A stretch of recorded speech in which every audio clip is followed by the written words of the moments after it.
game 50 this weekend. Obviously, it's been a long road to get to this point. What does 50 games mean to you?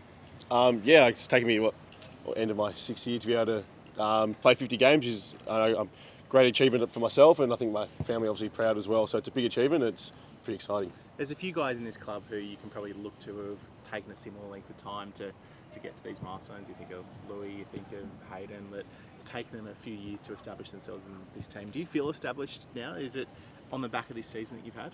Yeah, of course. In my first full year, I've played all but that Port Adelaide game this year. So the first year, I've again through injury free, and of course form as well has played a big role in that.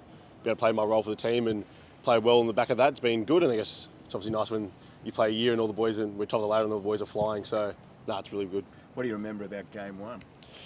Not too much about my first game. My first game was the back end of that first COVID year. I think it was in Cairns, so not too many people debuted in Cairns in front of probably about 10 people because of these COVID restrictions then. So not too much. I think I got injured actually with my syndesmosis like half time. So it wasn't the best first game, but it was the first game nonetheless. How chuffed are you to finally get through a year without an injury? Like, it almost seems you've unlocked the format for, I don't know, years to come. It's been great mentally, I guess, as well. Yes, AFL is a grueling sport. It takes a toll on your body. I guess when I first came, probably wasn't ready for the demands. Body-wise, pretty immature physically, so probably body wasn't ready for the demands of what this game throws at you. So I guess now, coming to my 6th and 7th year, it's a bit more developed and a bit more mature, and it's been nice. Good memories against these guys? No, a couple. Well, how important to finish off this season, finish the job and claim the moment of apprenticeship in style in front of fans on Saturday?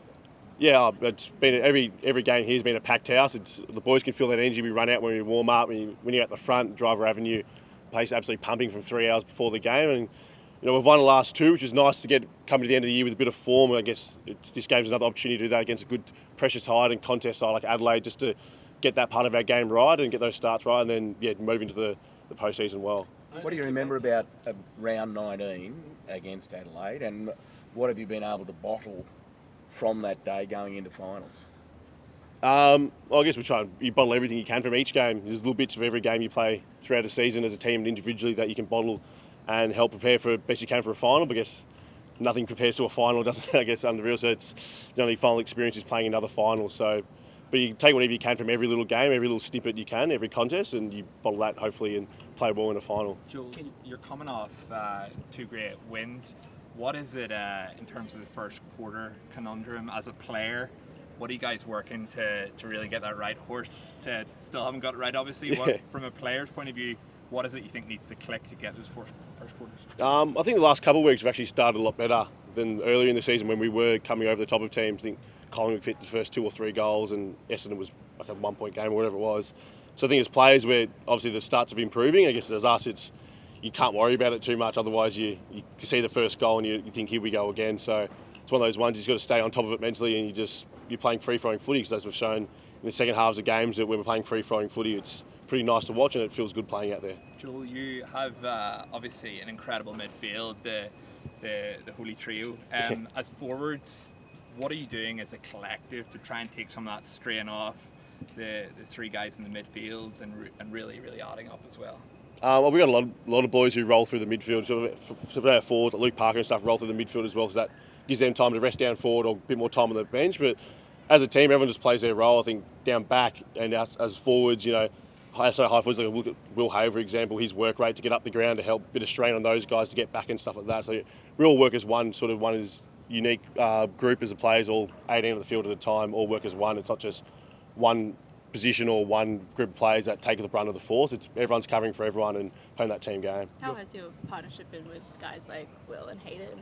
Obviously in the aftermath of Buddy Franklin going, it's up to you boys now. Yeah, good. I live with Will Hayward, so our relationship's pretty good, I'd hope. After living with each other for 4 years, but as you see in the forward line, I think pretty much most forwards have hit close to 30 goals. It's all even spread every week, so you don't know who's going to kick the goals each week. I think it's a nice look for us, and it's obviously hard for opposition to know who to try and get on top of each week, because anyone can do it at any given week. Your form's kind of been spoken about a bit since that Adelaide game, but it felt like that second half against Essendon last week, we saw a few more things from you.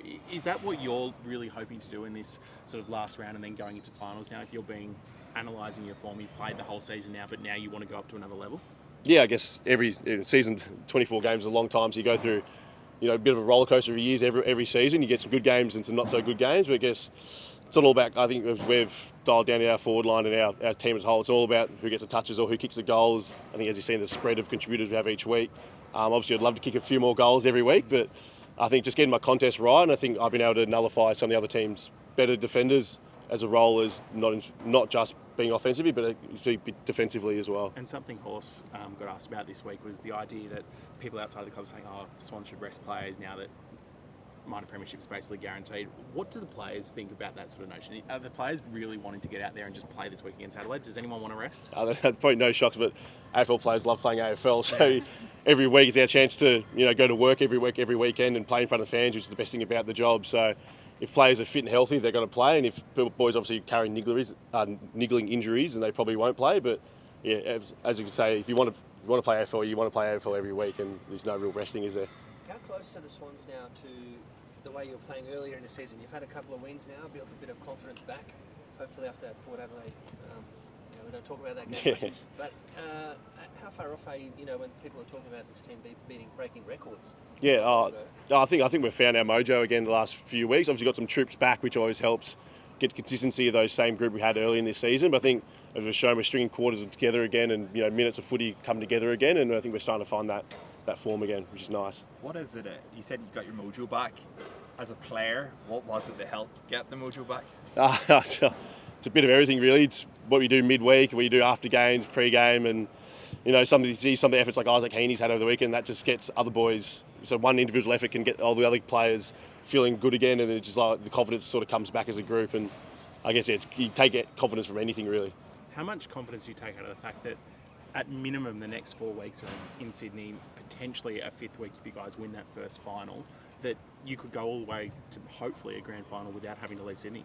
Yeah, it's huge. I think this year it's telling us most as home crowds and home ground advantages are a big thing in playing in front of the Swans fans here. I think it's the biggest advantage we can have, and staying at home would be nice, not having to travel as much is always a little bit of reward on top. But I think the home crowd advantage and the atmosphere we build at the SCG here is unmatched.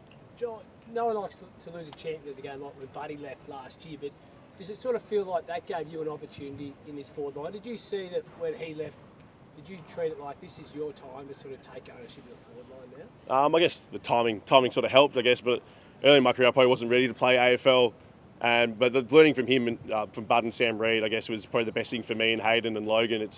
Can't ask for better key forward mentors than the great man himself. So I think the timing worked out pretty well, that I probably wasn't built to play AFL early in my career, but then as I developed and he was transitioning sort of the end of twilight of his career, it sort of linked up nicely for me, which is huge for me. But I think the timeline was pretty good in all aspects. Do you hear from him much now? Does he flick your text or anything like that? Yeah, we've got a pretty good relationship on social, so he sending memes and just little funny videos here and there, and I think he's loving life in Gold Coast and having a bit of free time that we all enjoy at the end of our careers. He gave you actually a shout out in an interview saying how pleased he was to see you develop. What were some of the key things you took out of him, just growing up in the club and watching a champion of the game? Best view in the house, really, of how he develops? I guess the competitiveness and the confidence, I think, are the two big things. I probably was the most confident sort of player on the field. I'm a talkative guy, but on the field, especially early in your career, you feel a little bit out of place, and then just seeing a man like that with the confidence he has and the competitiveness he has each week, I think I drew from those, and it's hopefully going to hold me in good stead for the rest of my career as well. Do you give yourselves a pat on the back if this minor premiership's confirmed on Saturday? I mean, it's such a grueling season, isn't it? It's a massive achievement. Yeah, of course. I guess after every win, you give yourself a little pat on the back for the next 24 hours. It's sitting in the sheds after the games with the coaches and the other players and all the other boys from the reserve side all come down, and you have a couple of soft drinks or a couple of beers after the game after any win. So I guess you got to give yourself a little pat on the back, but you can't drink your own bathwater at the same time and soak in the fact that you've won how many games it is the year. But you've got to take the little wins when you get them, and just keeps that back to that confidence piece. It just gives that up and gives the vibe up. Can you kick 10 this week? Hopefully. It'd be huge, but it's not about who kicks the goals and where the goals come from. It's getting that game right, and then if you win the game, you win the game. That's the most important thing.